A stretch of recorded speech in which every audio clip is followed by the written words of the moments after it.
Hi friends, ഇന്ന് ഞാൻ നിങ്ങളുടെ മുന്നിൽ നിൽക്കുന്നത് നിരവധി തൊഴിൽ സാധ്യതകളുള്ള എയർപോർട്ട് അതോറിറ്റി ഓഫ് ഇന്ത്യ നടത്തുന്ന ജൂനിയർ എക്സിക്യൂട്ടീവ് എന്ന് പറയുന്ന പോസ്റ്റിലേക്കുള്ള എക്സാമിനെ കുറിച്ചുള്ള വിവരം നിങ്ങളെ അറിയിക്കാനായിട്ടാണ്.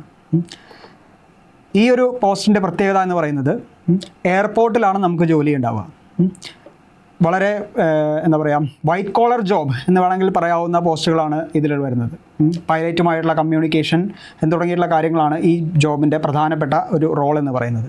നിങ്ങൾക്കിവിടെ നോക്കിയാൽ കാണാം, ഈ എയറോസ്പേസ്, ഇന്ത്യൻ എയറോസ്പേസിലെ മെയിനായിട്ടുള്ള സേഫ്റ്റി, അതിൻ്റെ എഫിഷ്യൻസി ഒക്കെ തീരുമാനിക്കുന്നത് നമ്മുടെ പെർഫോമൻസ് ആയിരിക്കും.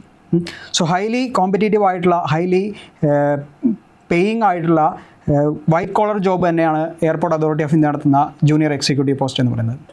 അവിടെ ബ്രാക്കറ്റിൽ നമ്മൾ എഴുതി കാണാം ATC, എയർ ട്രാഫിക് കൺട്രോളർ എന്നാണ് അവിടെ ഉദ്ദേശിക്കുന്നത്.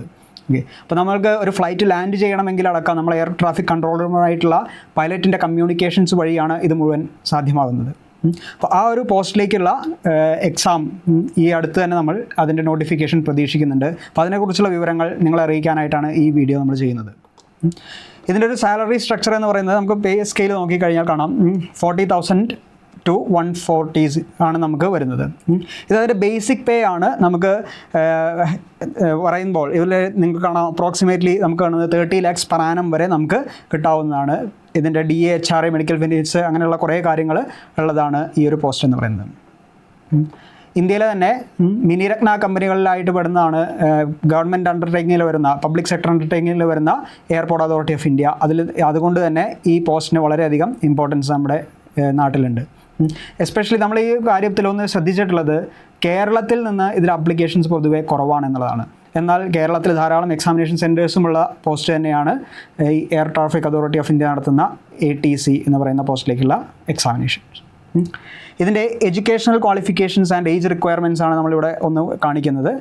BSc physics maths, BSc degree, physics maths degree ഉള്ളവർക്ക് ഈ പോസ്റ്റിന് അപ്ലൈ ചെയ്യാവുന്നതാണ്. അത് മാത്രമല്ല, ബിടെക്കുകാർക്ക് എനി ഡിസിപ്ലിൻ അതിൽ ഫിസിക്സോ മാത്സോ പഠിച്ചിട്ടുണ്ടായാൽ മതി, അവർക്കും നമുക്ക് എന്ത് ചെയ്യാൻ പറ്റും, ഈ പോസ്റ്റിന് വേണ്ടി അപ്ലൈ ചെയ്യാനായിട്ട് സാധിക്കും. ഓക്കെ, പിന്നെ ഉള്ളത് ഇംഗ്ലീഷ്. ഓഫ് കോഴ്സ് നമുക്ക് കമ്മ്യൂണിക്കേഷനാണ് വരുന്നത്, പൈലറ്റുമായിട്ടാണ് കമ്മ്യൂണിക്കേഷൻ വരുന്നത്. സോ അതുകൊണ്ട് ബേസിക് ഇംഗ്ലീഷ് നമുക്ക് അറിഞ്ഞിരിക്കണം. സോ അതിൽ റിക്വയർമെൻ്റ് ആയിട്ട് അവർ പറയുന്നത് ഇത്രയേ ഉള്ളൂ, 10th-ലും 12th-ലും ഒക്കെ നമ്മൾ ഇംഗ്ലീഷ് ഒരു പേപ്പറായിട്ട് പഠിച്ചിരിക്കണം എന്നുള്ളതാണ്. പിന്നീട് വരുന്ന മറ്റൊരു ക്രൈറ്റീരിയ എന്ന് പറയുന്നത് മാക്സിമം ഏജ് 27 years ആണ് as the cut off date. നമ്മൾ എക്സാം നോട്ടിഫിക്കേഷൻ വന്ന് നമുക്കൊരു കട്ട് ഓഫ് ഡേറ്റ് അതിലുണ്ടാവും. ആ ഡേറ്റിന് നമുക്ക് 27 years അതിനേക്കാൾ കൂടാനായിട്ട് പാടില്ല എന്നുള്ളതാണ് ഇതിൽ വരുന്ന പ്രധാനപ്പെട്ട ഒരു കാര്യം നിങ്ങൾ ശ്രദ്ധിക്കേണ്ടത്. പിന്നെ ബാക്കി കാറ്റഗറീസ്, റിസർവേഷൻ കാറ്റഗറീസിനും മറ്റുള്ളവർക്കും അതിന് കറസ്പോണ്ടിങ് ആയിട്ടുള്ള ഏജ് റിലാക്സേഷനും കാര്യങ്ങളും ഇതിൽ ഈ പോസ്റ്റിന് ഉണ്ടായിരിക്കും. ഇതിൽ നമുക്ക് മെയിൻലി വരുന്നത് കമ്പ്യൂട്ടർ ബേസ്ഡ് ടെസ്റ്റാണ്. ഫസ്റ്റ് സ്റ്റേജ് എന്ന് പറയുന്നത് കമ്പ്യൂട്ടർ ബേസ്ഡ് ടെസ്റ്റാണ്. രണ്ടാമത്തത് ഡോക്യുമെൻറ്റ് വെരിഫിക്കേഷൻ. മൂന്നാമത്തെ വോയിസ് ടെസ്റ്റ് തീർച്ചയായിട്ടും നമ്മുടെ സൗണ്ട് ക്ലാരിറ്റി, കാരണം നമുക്ക് കമ്മ്യൂണിക്കേഷനാണ് ഇവിടെയും ഇമ്പോർട്ടൻ്റ് ആയിട്ട് വരുന്നത്. സോ അതുകൊണ്ട് വോയിസ് ടെസ്റ്റ് എന്ന് പറയുന്ന സംഭവമുണ്ട്. പിന്നെ സൈക്കോ ആക്റ്റീവ് സബ്സ്റ്റൻസുകളുടെ ടെസ്റ്റ്, ദാറ്റ് നമ്മൾ ഏതെങ്കിലും ഡ്രഗ്സൊക്കെ യൂസ് ചെയ്യുന്നുണ്ടോ എന്നുള്ളതായിട്ട് അവരെന്ത് ചെയ്യുന്നുണ്ട്, ടെസ്റ്റ് നടത്തും. ആ ടെസ്റ്റിൽ നമുക്ക് പോസിറ്റീവ് കിട്ടാനായിട്ട് പാടില്ല. ദാറ്റ് ഈസ് ഡ്രഗിൻ്റെ പ്രസൻസ് ആണ് അവർ ചെക്ക് ചെയ്യുന്നത്. ഓക്കെ, ഇതാണ് 4 സ്റ്റേജ് ഉള്ളത്. പക്ഷേ എക്സാം പോയിൻ്റ് ഓഫ് വ്യൂവിൽ നമുക്ക് ആകെ ഒരൊറ്റ സ്റ്റേജ് മാത്രമേ ഉള്ളൂ, കമ്പ്യൂട്ടർ ബേസ്ഡ് ടെസ്റ്റ് മാത്രമേ ഉള്ളൂ. ബാക്കിയെല്ലാം വെരിഫിക്കേഷൻ, ബാക്കിയുള്ള കുറച്ച് ടെക്നിക്കൽ കണ്ടീഷൻസ് മാത്രമാണ് ബാക്കിയുള്ള കാര്യങ്ങളിൽ വരുന്നത്. പിന്നെ ഇതിൻ്റെ എക്സാം സെൻറ്റേഴ്സ്, പ്രധാനപ്പെട്ട എല്ലാ ടയർ 1, ടയർ 2 സിറ്റീസിലും ഇതിന് എക്സാം സെൻറ്റേഴ്സ് വരുന്നുണ്ട്. കേരളത്തിൽ തന്നെയുള്ള മെയിൻ കൊച്ചിയിലും തൃശ്ശൂരും കണ്ണൂരും കോഴിക്കോടും ഒക്കെ തിരുവനന്തപുരം തുടങ്ങിയ സ്ഥലങ്ങളിലൊക്കെ ഇതിന് എക്സാം സെൻറ്റേഴ്സ് ഉണ്ടാവാറുണ്ട്. ഓക്കെ, ഈ എക്സാമിൻ്റെ പാറ്റേൺ നമ്മൾ ശ്രദ്ധിക്കേണ്ടതുണ്ട്. 120 marks 120 minutes ഇതാണ് എക്സാമിനുള്ളത്.